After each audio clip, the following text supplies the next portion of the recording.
Hare Krishna Guru Maharaj, please accept my humble obeisances. Guru Shri Srila Prabhupada। सभी भक्तों को मेरा सादर प्रणाम है। आज पुनः हमारे बीच हमारे गुरु भाइयों में से एक श्रीमान पार्थ सारथी प्रभु, जो कि जलगांव के इंचार्ज है, या जलगांव इस्कॉन, जलगांव जिले में जितने भी इस्कॉन के कार्य है उसके प्रतिनिधि अध्यक्ष के रूप में महत्वपूर्ण जिम्मेदारी सेवा निभा रहे हैं।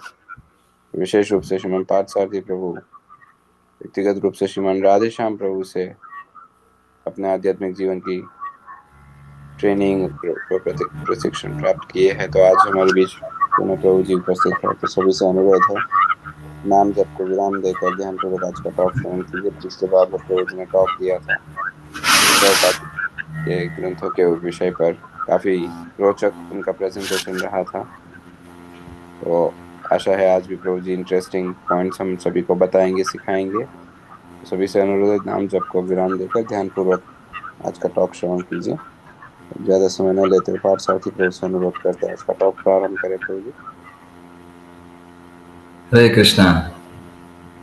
हरे कृष्णा। तो महाराज जी के चरण में साष्टांग दंड प्रणाम, सभी वैष्णव को प्रणाम। धन्यवाद प्रभु जी। तो आज हम थोड़ा चर्चा करेंगे प्रभुपाद जी के बुक्स, प्रभुपाद जी के ग्रंथ कैसे पढ़ने चाहिए, उनकी क्या आवश्यकताएं हैं, क्यों ज़रूरत है हमें, क्या वो हमें इस दुनिया से पार करेंगे, बहुत महत्वपूर्ण है हमारे लिए। तो उन ग्रंथों का महत्व कैसे है, शास्त्रों का महत्व क्यों है, आज हम देखेंगे। शुरुआत करते हैं प्रार्थना से। ओम अज्ञानतिमिरन्धस्य ज्ञानाञ्जनशलाकया चक्षुरोन्मिलितं येन तस्मै श्रीगुरवे नमः।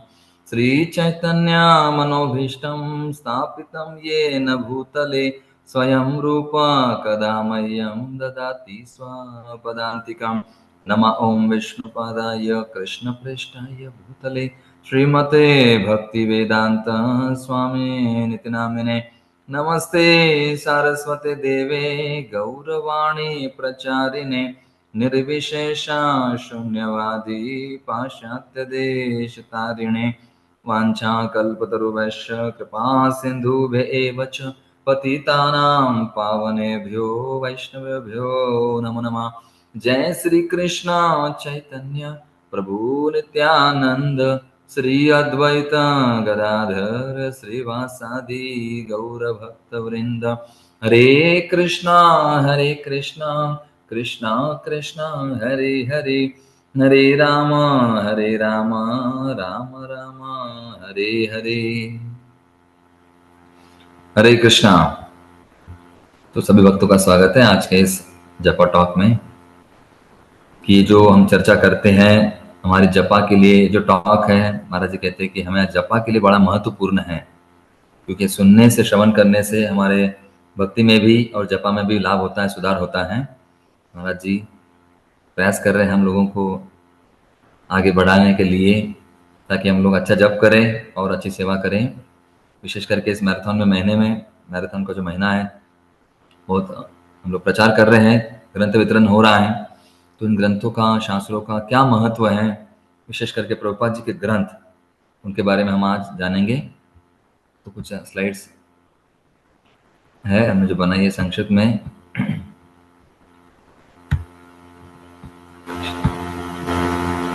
हरे कृष्ण कृष्ण कृष्ण। स्लाइड शेयर नहीं हुआ।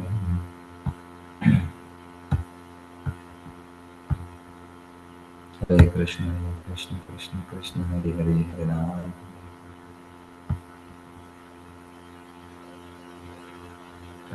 ओके। हरे कृष्ण कृष्ण कृष्ण हरे हरे, हरे राम। क्षमा कीजिए, स्लाइड शेयर नहीं हो रही है। तो यहाँ पर हम चर्चा करते हैं कि किस प्रकार से प्रभुपाद जी ने जो ग्रंथ हमें बताए हैं, उस ग्रंथ पढ़ने का, कैसे पढ़ा जाए, कैसे समझा जाए, वो हम चर्चा करेंगे। प्रभु स्लाइड शेयर नहीं हो रही है। प्रभु आप को होस्ट है, आप इजीली कर सकते हैं। आई डोंट नो क्यों ओके, ऐसा। ठीक है, मैं ट्राई करता हूँ। हरे कृष्ण कृष्ण कृष्ण हरे राम।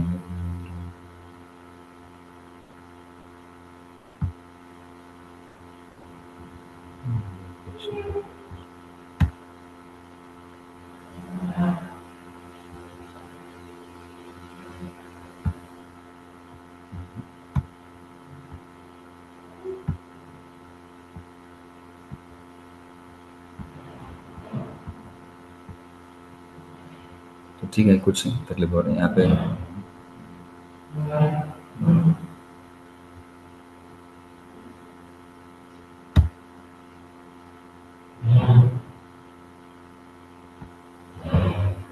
ओके, तो जैसे शास्त्रों का वर्णन है, प्रभुपाद जी के ग्रंथ का वर्णन भी किया था, किस प्रकार से हमने पिछली बार चर्चा किया था कि प्रभुपाद जी के ग्रंथों की विशिष्टता कैसे है और ये क्यों विशेष करके ये ग्रंथ है। हमने लास्ट टाइम चर्चा हमारी हुई है कि ये ग्रंथ हमारे जीवन का जो उद्देश्य हमें बताती है और हमें सिखाते हैं किस प्रकार, कहाँ हमें कैसे भगवान की प्राप्ति करना है, कैसे समझना है ग्रंथों को। प्रभुपाद जी ने आ, रात में जग कर हमारे लिए ये ग्रंथ दिए हैं।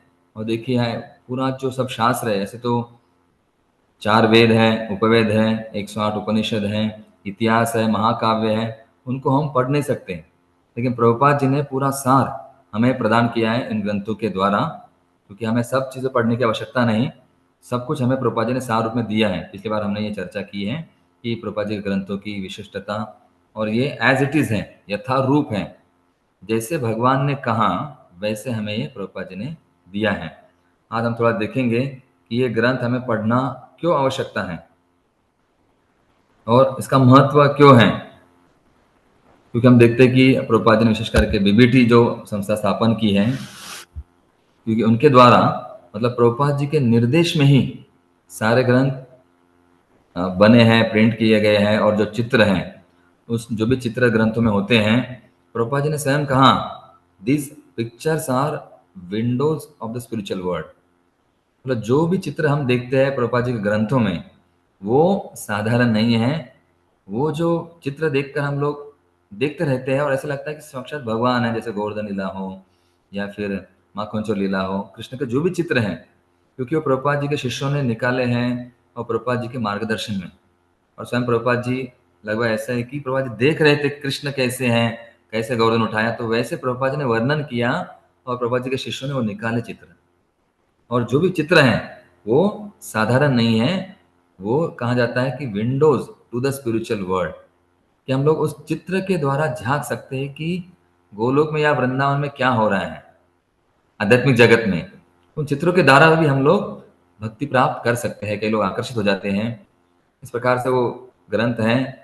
और फिर उनको तो बृहद मृदंग कहा गया है ग्रंथों को, क्योंकि मृदंग जो है, कीर्तन में मृदंग तो केवल अपने एक कमरे में, एक मंदिर में उसकी आवाज जाती है, लेकिन इन ग्रंथों का जो आवाज है जगह जगह जाते हैं। जैसे हम लोग अभी गांव गांव, घर घर इसका वितरण कर रहे हैं, तो इसकी आवाज हर जगह पहुंच रही है, हर एक व्यक्ति तक पहुंच रही है। ऐसे से बृहद मृदंग कहा गया। और ये सबसे बड़ा सामाजिक कार्य है, जैसे हम लोगों को जागरूक करना, लोगों को ज्ञान देना, क्योंकि लोग अभी अंधेरे में रह रहे हैं, उनको पता नहीं चल रहा है कहाँ जाना है, कहीं भी कुछ भी शास्त्रों का उल्लंघन कर रहे हैं।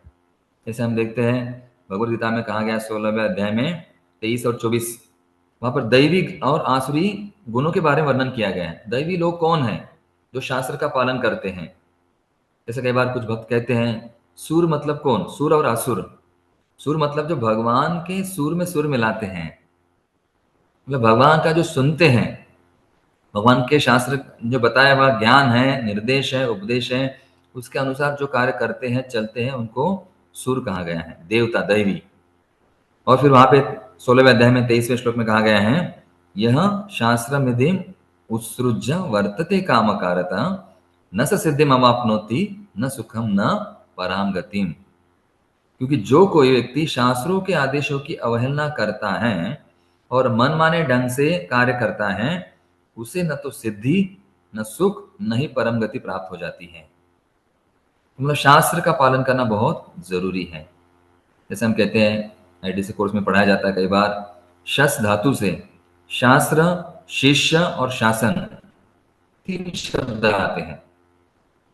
कि शस धातु है, उससे शिष्य, और शिष्य भी आता है शब्द, और फिर शास्त्र शब्द भी आता है, और शासन मतलब शिष्य ने शास्त्र भी पढ़ना चाहिए और शासन नियमों का भी पालन करना चाहिए।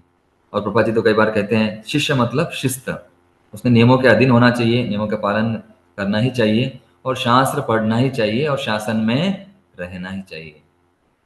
नहीं तो फिर क्या होता है, जैसे 24वें श्लोक में कहा गया है 16वें अध्याय के, तस्मात् शास्त्रम प्रमाणम ते कार्य कार्य व्यवस्थितो ज्ञात्वा शास्त्र विधानोक्तम कर्म कर्तुम निहारहसि। अतएव मनुष्य को यह जानना चाहिए कि शास्त्रों के विधान के अनुसार क्या कर्तव्य हैं और क्या अकर्तव्य हैं। उसे विधि विधान को जानकर कर्म करना चाहिए, जिससे वह क्रमशः ऊपर उठ सके। तो हमें शास्त्रों का पालन करना चाहिए ताकि हम लोग उससे ऊपर उठ सके और समझ सके कि कैसे कार्य करना है, कैसे नहीं करना है। वरना क्या हो जाएगा, हमारा पतन हो सकता है, क्योंकि हम समझ नहीं पाएंगे। ये बहुत आवश्यक है, ये समझना हमारे लिए जरूरी है, शास्त्र का पालन करना। वरना अगर शास्त्र का पालन नहीं करेंगे तो हम लोग शासन का पालन नहीं करेंगे और शिस्त एवं शिष्य नहीं कहलाए जाएंगे। और प्रभुपाद जी ने हमें ये शास्त्र दिए हुए हैं, हमारा कर्तव्य है इनको पढ़ना आवश्यक है, इनको समझना आवश्यक है।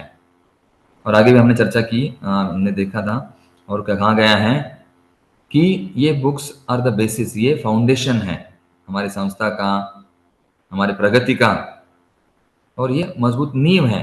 इसके ऊपर हम लोग अगर इस शास्त्र को पढ़ेंगे, जानेंगे, वितरण करेंगे, इनके बारे में लोगों के बीच में अवेयरनेस, जानकारी लोगों को देंगे, तो क्या हो जाएगा, फाउंडेशन, लोगों के जो सुख शांति समाधान या प्रेम है भगवान के प्रति, उनका फाउंडेशन अच्छा बनेगा, और उसके ऊपर फिर हम लोग अलग अलग चीजें बना सकते हैं।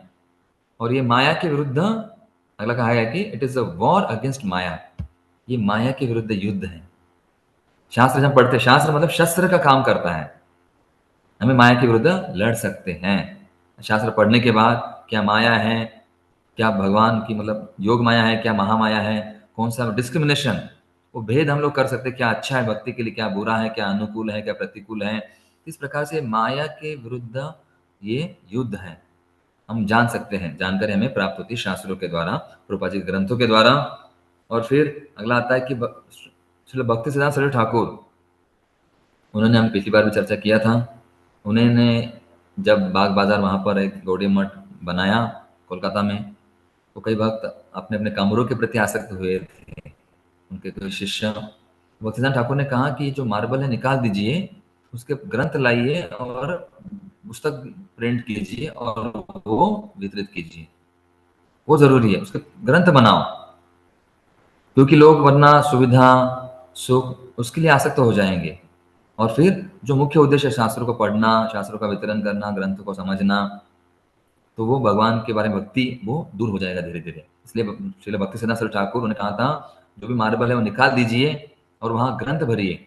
और कई बार तो श्रील भक्तिदान ठाकुर सरस्वती ठाकुर क्या करते थे, भक्तों के जो ब्रह्मचर्य आश्रम, आश्रम में पूरे कमरे में ऐसे बक्स, बक्से है ना, पूरे ग्रंथ भर देते थे। और जब भक्त कहते थे हमें सोने के लिए जगह नहीं, तो उन्होंने कहा कि ग्रंथ वितरण करो, आपको जो जगह मिलेगी उसके ऊपर आप विश्राम कर सकते हो। जगह तो जगह खाली करना है तो ग्रंथों को वितरण करना पड़ेगा। मतलब ए न के न प्रकारे न, हमें ग्रंथ सेवा हमसे हो जाए, ग्रंथ वितरण भी हो जाए, ग्रंथ पढ़ना भी हो जाए, इस प्रकार से हमारे आचार्यों ने उसके ऊपर जोर दिया है। प्रभुपाद जी ने भी कही, और प्रभुपाद जी को जो आदेश मिला श्रील भक्तिसिद्धांत सरस्वती ठाकुर के द्वारा कि आप ग्रंथ वितरण कीजिए, इसका प्रचार कीजिए, और प्रभुपाद जी ने वही किया। और ग्रंथ हमारे लिए पढ़ना भी बहुत आवश्यक है। तो कैसे पढ़ना है, क्या पढ़ना है, उसका संक्षिप्त थोड़ा सा हमने शॉर्ट फॉर्म बनाया है, वो है परम, PARAM, थोड़ा शॉर्ट फॉर्म है।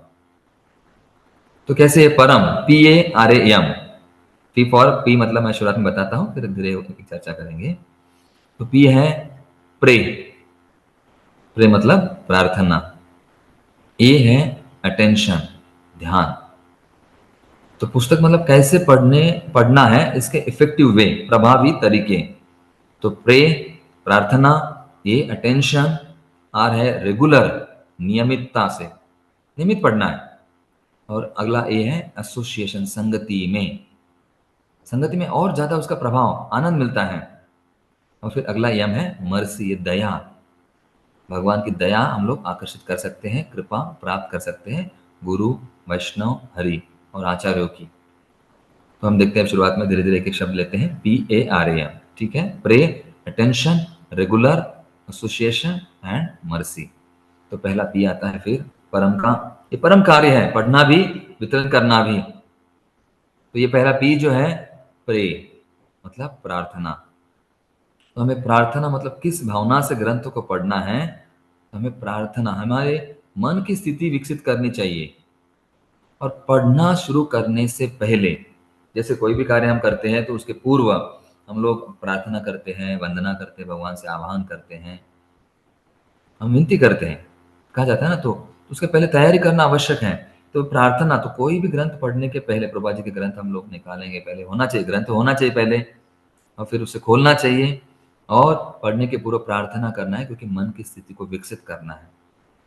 जैसे चैतन्य चरितामृत आदि लीला में एक श्लोक आता है, चैतन्य प्रभु वंदे यत् पादाश्रय वीर्यता संग्रहार्थ आकार व्रतात् अज्ञ सिद्धांत सम्मानी।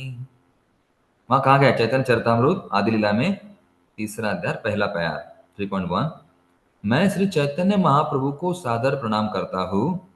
उनके चरण कमलों की शरण की शक्ति से एक मूर्ख भी प्रकट शास्त्रों की खानों से निर्णायक सत्य से बहुमूल्य रत्न एकत्र कर सकता है। देखिए यहाँ पर संक्षिप्त में फिर से एक बात दोहराता हूँ कि मैं चैतन्य महाप्रभु को सादर प्रणाम करता हूँ, क्योंकि चैतन्य महाप्रभु के चरण कमलों की शरण हम लोग जब लेते हैं, ग्रहण करते हैं, तो उन शरण से क्या होता है कि अगर कोई मूर्ख भी है तो उसे भी इन शास्त्रों के द्वारा जो खान है, चरण जो है भगवान के, जिनके चरण की शरण जब हम लेते हैं, तो चरणों में पूरे शास्त्रों का खान मतलब सार है। उनमें से, उन शास्त्र के खानों में से क्या करना है, शास्त्र की खान है, मतलब कई सारे शास्त्र है इतने, उनमें से जो सत्य हैं, एक रत्न हम इकट्ठा करते हैं। जैसे समुद्र में से, जगह बड़ा समुद्र है, भक्ति रस अमृत सिंधु, पूरा सागर है, लेकिन पूरे सागर से हमें पता नहीं चलता क्या लेना है क्या नहीं। जो सागर के किनारे रहेंगे वो क्या प्राप्त करेंगे, नमक।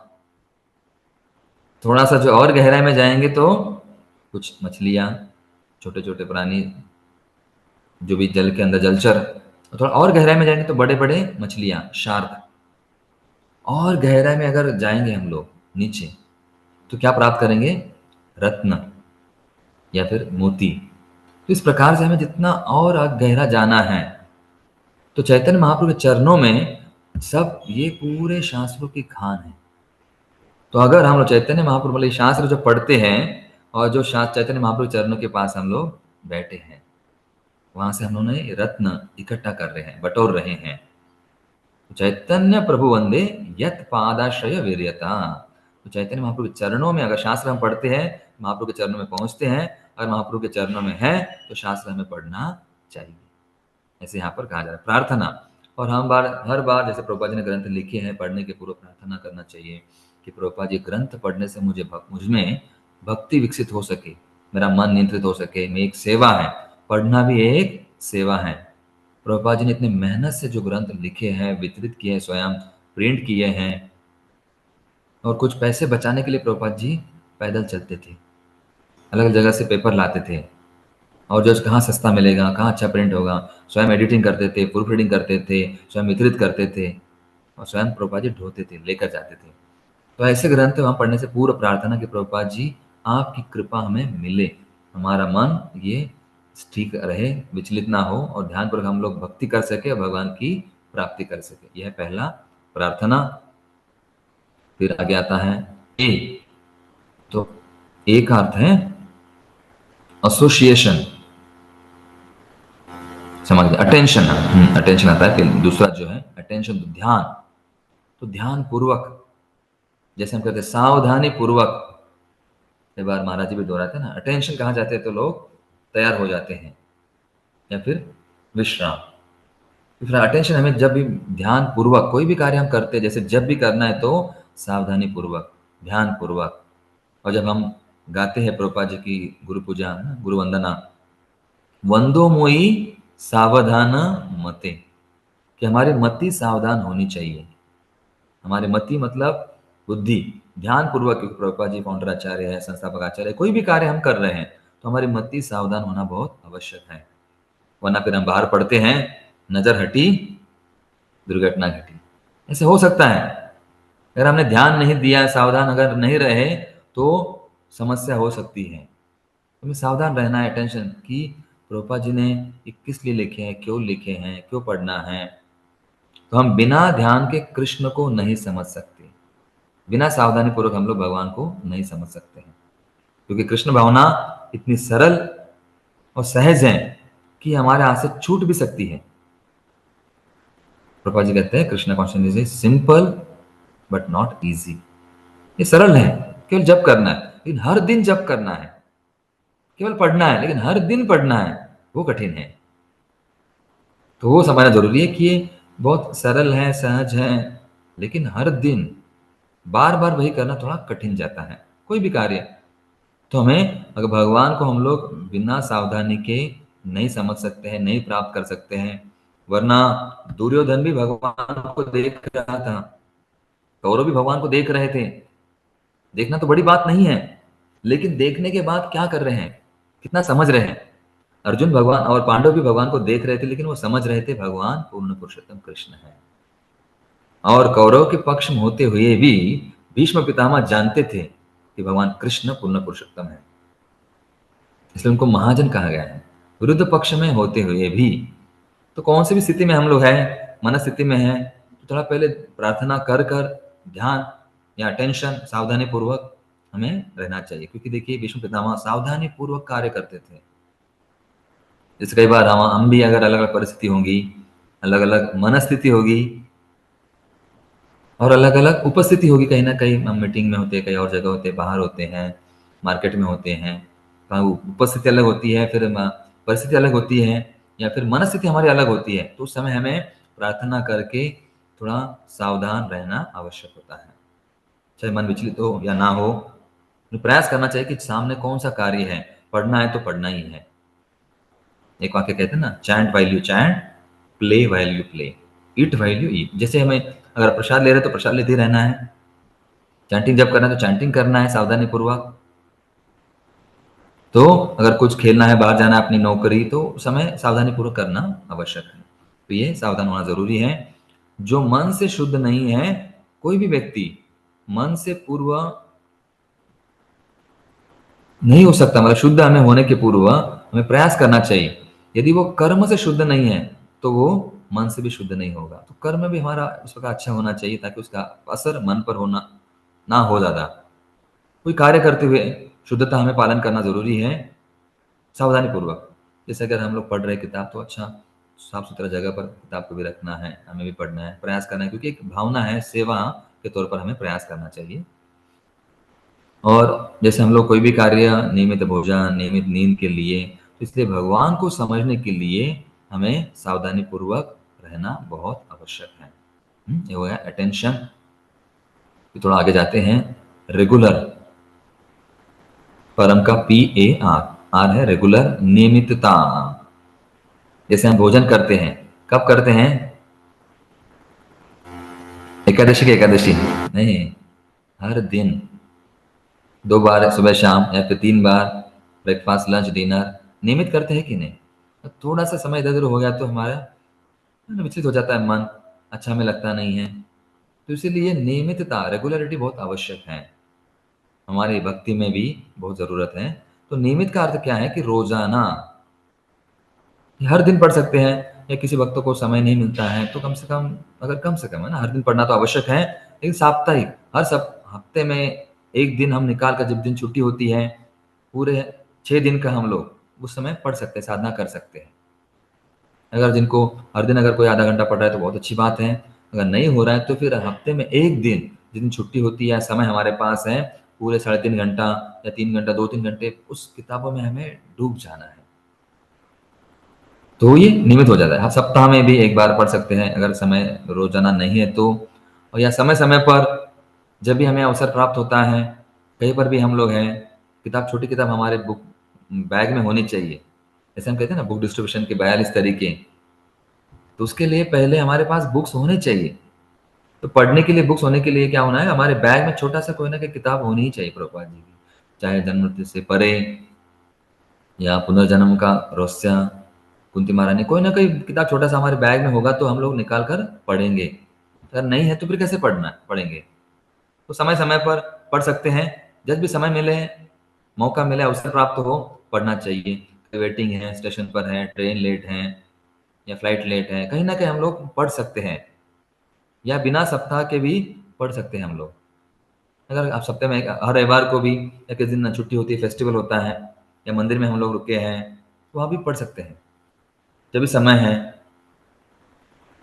तो यहाँ पर पढ़ना बहुत जरूरी है। अगर हम लोग नहीं पढ़ेंगे तो क्या होता है, ये हमें कमजोर बना देती है।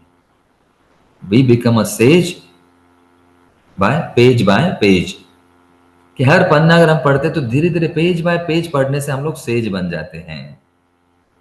एक एक पेज है ना, धीरे धीरे आगे बढ़ते हैं। कई बार हम लोग प्रभा जी के ग्रंथ, बड़ा ग्रंथ देखते हैं, भागवतम पहला स्कंद विशेष करके, क्या होता है वो देखने के बाद ऐसा लगता है कब मैं पढ़ूं, कब होगा कब नहीं होगा, तो हम ग्रंथ बाजू में रख देते हैं। इसलिए हो सके तो कभी वो छोटे ग्रंथ भी निकाल कर हमारा आत्मविश्वास बढ़ जाता है।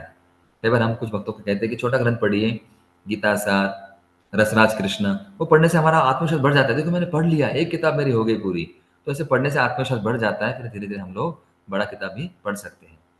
अगर पहले स्कंद का एक एक पन्ना भी हमने लिया, तो ऐसे धीरे धीरे पढ़ेंगे तो हम लोग बाद में धीरे धीरे उस कई सारा ग्रंथ, आधा ग्रंथ हो जाता है हमारा, बाद में यार इतना मैंने कैसे पढ़ लिया। तो इसी प्रकार से हर दिन अगर हम पढ़ते रहते हैं, एक पन्ना भी पढ़ेंगे पेज बाय पेज, तो हम सेज, हम साधु बन जाते हैं। वरना हम नहीं पढ़ेंगे तो फिर, है ना, a week without prayers makes one weak. अगर हफ्ते में हमने प्रार्थना नहीं की, वीक में WEEK, तो हम लोग WEAK वीक बन जाते हैं। अगर किताबें नहीं पढ़े तो कमजोर हो जाते हैं कृष्ण भावना में। अगर खाना नहीं खाएंगे तो ऐसे शक्तिहीन लगते हैं, शक्ति कम हो जाती है। तो वैसे ही हमें क्या करना चाहिए, हर दिन थोड़ा पढ़ते हैं, या हफ्ते में एक बार, या जिस समय हमें प्राप्त होता है पूरा हमें पढ़ना आवश्यक है। उससे क्या हो जाता है, नियमितता, रेगुलरिटी, वो हमें शक्ति प्रदान करती है। जब जब भी हो, जहां भी हो, बस में बैठे हैं तो हम सेवा कुछ नहीं कर सकते, क्या करना है फिर, चैंटिंग कर सकते हैं। तो पूरे अगर लंबा सफर है ट्रेन में, तो पूरा इतना चैंटिंग में हम लोग नहीं कर पाते हैं, उसमें भी हमारी रुचि ज्यादा नहीं आती, तो इसलिए ग्रंथ पढ़ सकते हैं, या फिर कोई श्लोक याद कर सकते हैं। तो इस प्रकार से ये ग्रंथ आवश्यक है हमारे लिए, नियमितता, जब भी और जहां भी। ये हो गया रेगुलरिटी। Pray attention regularity. अगला आता है एसोसिएशन। एसोसिएशन मतलब संगति में, साथ मिलकर सभी को अधिक लाभ मिलता है। जब भी हम साथ में कोई कार्य करते हैं, सेवा करते हैं, तो क्या होता है, हमें अधिक लाभ मिलता है और उत्साह, जैसे कहते हैं ना हम कई बार उत्सव, उत्सव मतलब क्या है, उत्साह। अगर किसी एक का उत्साह है तो हमारे भी उत्साह बढ़ जाता है उनको देखकर। जैसे एक वक्त कह रहे थे, अगर हम नृत्य कर रहे हैं, कोई अच्छा कीर्तन हो रहा है, हम लोग अगर नृत्य कर रहे हैं, कोई ऊपर कूदी लगा रहा है, जंप लगा रहा है, और कोई ऐसे ही खड़ा है नीचे, तो क्या होता है, उन व्यक्ति को देखकर एक ने अगर कूदी लगा तो दूसरा करता है मुझे भी लगाना है, तो भी ऊंचा उठता है, जंप लगाता है। जो तीसरा करता है, तीसरा, और 10-12 लोग अगर ऊपर उठ रहे हैं, जंप कर रहे हैं, तो जो बैठा है नीचे उनको लगता है मुझे भी जंप करना चाहिए, वो भी जंप करता है। तो अपने आप ये उत्साह, इट्स कंटेजियस। उत्साह क्या होता है, कंटेजियस मतलब अगर फैलता है, किसी और का उत्साह देखकर हमें भी उत्साह आ जाता है। अगर एक बार प्रोपा जी कहती थी, अगर हमें उत्साह नहीं आ रहा है तो कम से कम एक्ट करना चाहिए। इफ है ना, जैसे कहा जाता है, if you act enthusiastically, enthusiasm will come automatically। अगर हम केवल कार्य करते हैं, बाकी लोगों को देखकर हमें थोड़ा सा उत्साह करते हैं, किसी और का उत्साह बढ़ाने के लिए अगर हम प्रयास भी करते हैं, थोड़ा नाटक जैसे भी करते हैं, ड्रामा, तो क्या होता है, उनका उत्साह आएगा, तीसरे का उत्साह आएगा, चौथे का उत्साह आएगा, और वापस फिर हमारा उत्साह अपने आप अंदर से आ जाएगा। वाक्य मुझे अच्छा लगा था, if you act enthusiastically, enthusiasm will come automatically।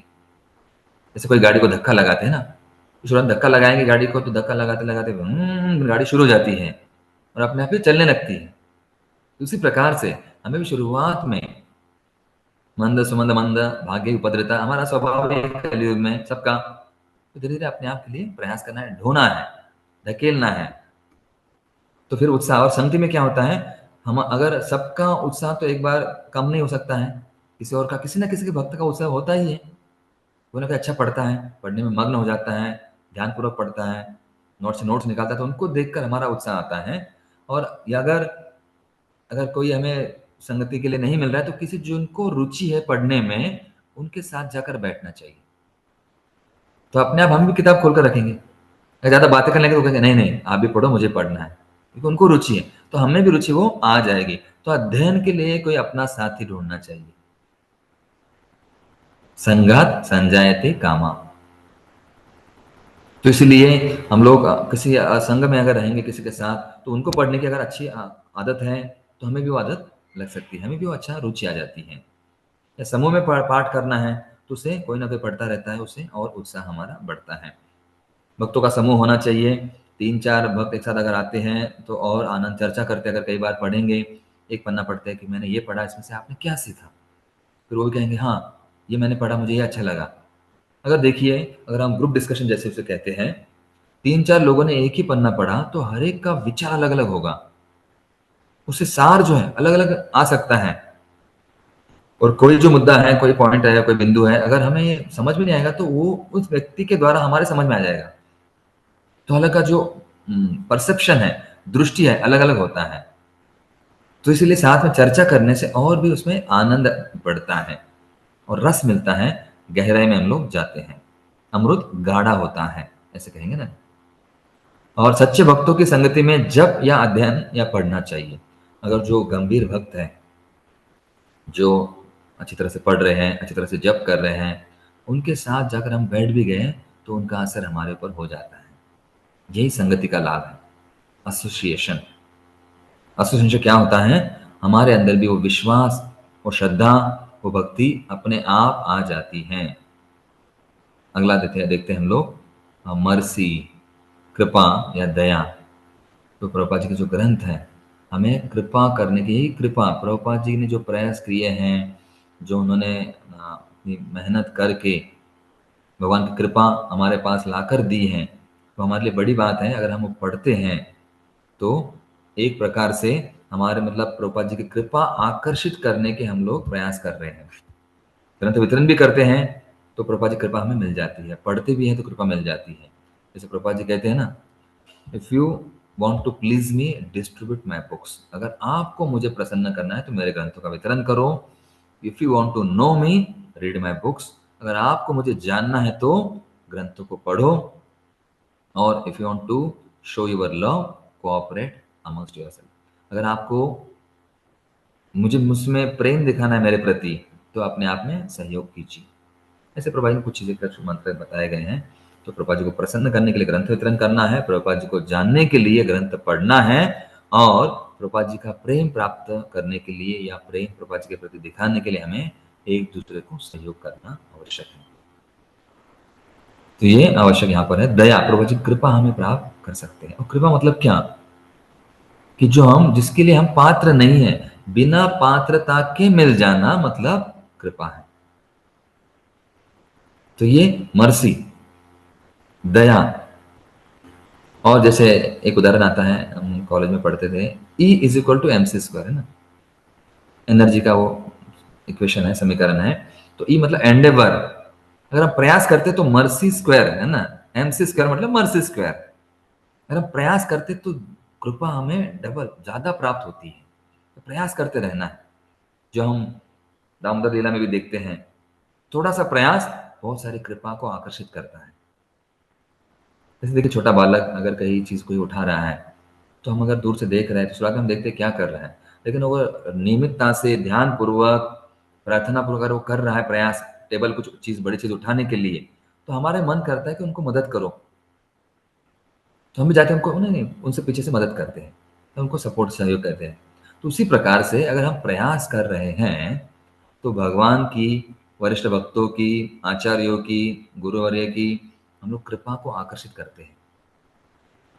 Daya, compassion, mercy, उनके प्रति हम लोग पात्र बन जाते हैं। पात्रता न हुई फिर भी अगर हमारे प्रयास से, हमारी मेहनत से, हमारी लगन से है, तो क्या होता है, उनकी दया हम लोग आकर्षित करते हैं। जैसे कहा जाता है, सुखदेव गोस्वामी ने जब भागवतम बता रहे थे, उन्होंने वैष्णव और आचार्य की कृपा से, उन्होंने वहां लिखा है कि वैष्णव और आचार्यों की कृपा से मैं ये ज्ञान आपको दूंगा, दे रहा हूं, ऐसे उन्होंने प्रार्थना की।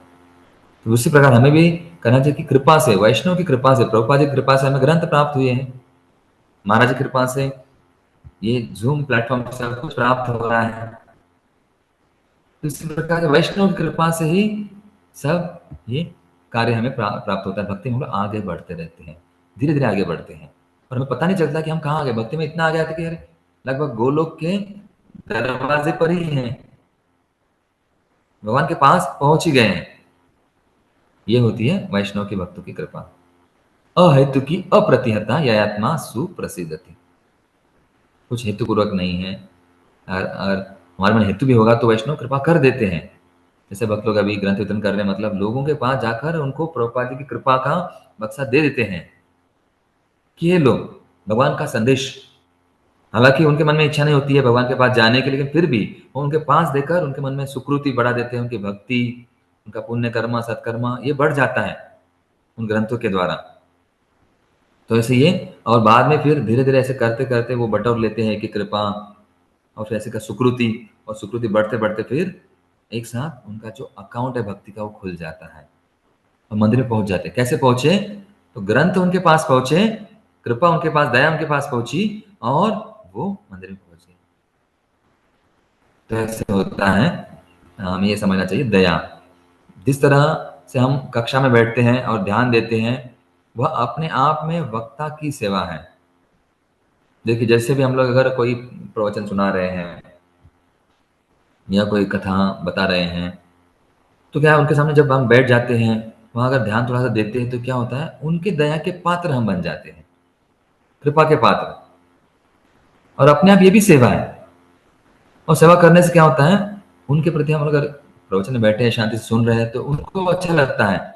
तो उनकी कृपा हमसे अगर दृष्टि, उन्हें ग्लास है ना, हमारे ऊपर दृष्टि भी डाली, तो हमारे ऊपर कृपा बरसती है, आशीर्वाद प्राप्त होता है। यहाँ पर ऐसे कहा जा रहा है, हमें समझना चाहिए कि वह हमारा उत्थान कर सकता है। अगर हम सुनते हैं ध्यान पूर्वक कोई चीजें, प्रवचन है, कथा है, तो उनका हमारा उत्थान करने के लिए उन व्यक्ति की दृष्टि से हमें कृपा या दया प्राप्त हो जाती है उद्धार करने के लिए। तो इसी दृष्टिकोण से ही हम श्रीमद् भागवतम को, गीता को, ग्रंथों को समझ सकते हैं। तो इसे हमें समझना जरूरी है कि क्या है मर्सी, दया क्या है, और भक्त तो है, भक्त तो भूरिदा, मोस्ट मैग्नेनिमस। तव कथामृतम तप्त जीवनम कविभीर ईडितम कल्मषाप्रहम श्रवण मंगलम श्रीमद आततम भूवि गृणंति ये भूरिदा जना। तो ये जो है तप्त जीवनम है लोगों का, तो उसके लिए क्या है, भगवान की कथा अमृतम। ये लोग जो मर रहे हैं उनके लिए मृत हैं, तो मृत अवस्था से अमृत उनको मिलता है, तब कथा अमृत, भगवान के ग्रंथों रूपी अमृत हम लोग अगर उनको देते हैं, तो उस भौतिक दुनिया से वो छुटकारा पाते हैं। और इनसे फिर लाभ क्या होता है, जैसे कहा गया है ना 10वें स्कंद में पहले अध्याय के 16वें श्लोक में, वासुदेव कथा प्रश्न पुरुषां स्त्री गुणाति ही वक्तारम प्रच्छकम श्रोत्रम तत्पाद सलिलम यथा। भगवान विष्णु के चरणों के अंगूठे से निकलने वाली गंगा तीनों लोकों को, ऊपरी, मध्य तथा अधः लोकों को पवित्र बनाने वाली है। इसी तरह जब कोई व्यक्ति भगवान वासुदेव कृष्ण की लीलाओं तथा गुणों के विषय में प्रश्न करता है, तो तीन प्रकार के व्यक्ति, वक्ता, उपदेशक, प्रश्नकर्ता तथा सुनने वाले मनुष्य शुद्ध हो जाते हैं। भगवान की कथा, उनके ग्रंथ, प्रभुपाद जी के ग्रंथों के द्वारा, शास्त्रों के द्वारा हम लोग जब सुनते हैं, पढ़ते हैं, बताते हैं, तो सबका लाभ होता है। सुनने वाले भी, पढ़ने वाले भी, बताने वाले भी, प्रश्न पूछने वाले भी, वितरण करने वाले भी, उनका ही शुद्धिकरण होता है, उनको भी भक्ति प्राप्त होती है, जो ले रहा है उनको भी प्राप्त होती है, और भक्तों की जो वरिष्ठ भक्त है उनकी भी कृपा के पात्र हम हो जाते हैं, और उनकी कृपा हम लोग आकर्षित करते हैं। तो इसे कहा गया कि वासुदेव कथा प्रश्न, हम लोग ये जो संदेश है प्रभुपाद जी ने सारे जो ग्रंथ हैं ये किसके लिए लिखे हैं, ताकि पूरे दुनिया का उद्धार हो सके। ये विशेष करके ये ग्रंथ हमारे लिए लिखे गए हैं। हमें वो पढ़ना भी चाहिए, वितरण करना भी चाहिए। जितना हम पढ़ते हैं, वितरण करते हैं, तो उतना हम लोग भक्ति में धीरे धीरे आगे बढ़ते हैं। क्योंकि मैं हमेशा कहता हूँ, पढ़ते हैं तो आगे बढ़ते हैं, पढ़ेंगे तो आगे बढ़ेंगे। तो ये पढ़ना हमारे लिए बहुत आवश्यक है। जैसे हमने कहा कि परम, ये नाम संकीर्तनम यस्य है ना, कैसे वहां परम कार्य है, परम श्री कृष्ण संकीर्तनम परम विजयते, ये विजय प्राप्त करती परम कार्य है, दिव्य, ये साधारण नहीं है। ग्रंथों को अगर स्पर्श भी करते हैं, कई बार क्या होता है, हम लोग ग्रंथ कपाट में है यथारूप जैसे एज इट इज, तो अगर हम निकालते हैं, लेकिन निकालने के बाद कोई और समस्या, कोई फोन करता है, कहीं और जाना होता है, तो हम वैसे ही रख देते हैं। तो कम से कम निकाले तो सही, टेबल के ऊपर है, और फिर अगली बार जब आते हैं तो फिर वो खोलते हैं, पढ़ते हैं, क्योंकि मन नहीं लगता है। धीरे धीरे ऐसे करते करते एक एक दिन हो जाएगा, अगर सामने ग्रंथ होंगे, स्पर्श करने का इच्छा होगा, फिर खोलेंगे, फिर पढ़ेंगे, और फिर आगे बढ़ेंगे। तो ऐसे कार्य अपने आप हो जाता है। ये शक्ति इन ग्रंथों में है। प्रभुपाद जी ने पूरी शक्ति अपनी, जैसे चैतन्य महाप्रभु ने कहा ना, नाम नाम कार्य बहुधा निज सर्व शक्ति, नाम में सारी शक्ति डाल दी है।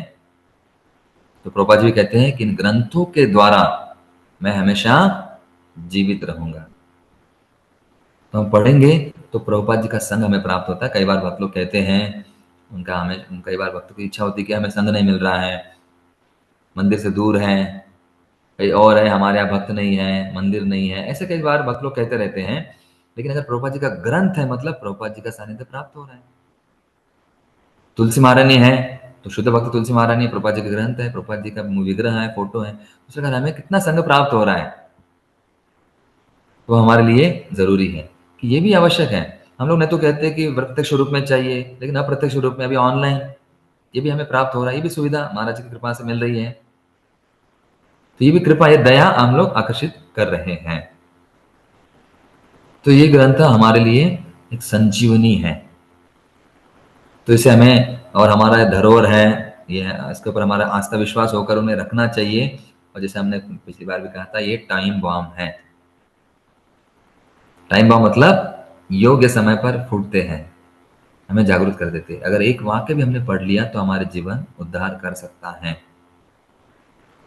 तो इसलिए ये आवश्यक है ग्रंथ, ये जीवन बचाते हैं। कई सारे चमत्कार आपने सुने होंगे अलग अलग भक्तों के द्वारा कि ये ग्रंथ साधारण नहीं है, भगवान का संदेश है, भगवान की वाणी है। और प्रभुपाद जी के ये पूरा प्रयास है कि हमें जागरूक करने के लिए ये ग्रंथ है। तो इसलिए पढ़ा या घर में रखिए, पढ़िए, तो इस प्रकार से ये चमत्कार करते हैं। ये सारे उदाहरण तो हम देखेंगे, अलग अलग भक्तों ने बताया होगा, आपको सुनाया होगा। तो ऐसे ये भगवान ही है, भगवान का संदेश ही है, और भगवान की कृपा ही है। तो आखिर में स्लाइड में कुछ चीज़ें थी ऐसी हमारे पास कि जैसे मैंने कहा था कि ये जैसे गीता GITA, उसका शॉर्ट फॉर्म हमने किया था, हम कई बार पढ़ाते हैं, लोगों को बताते हैं।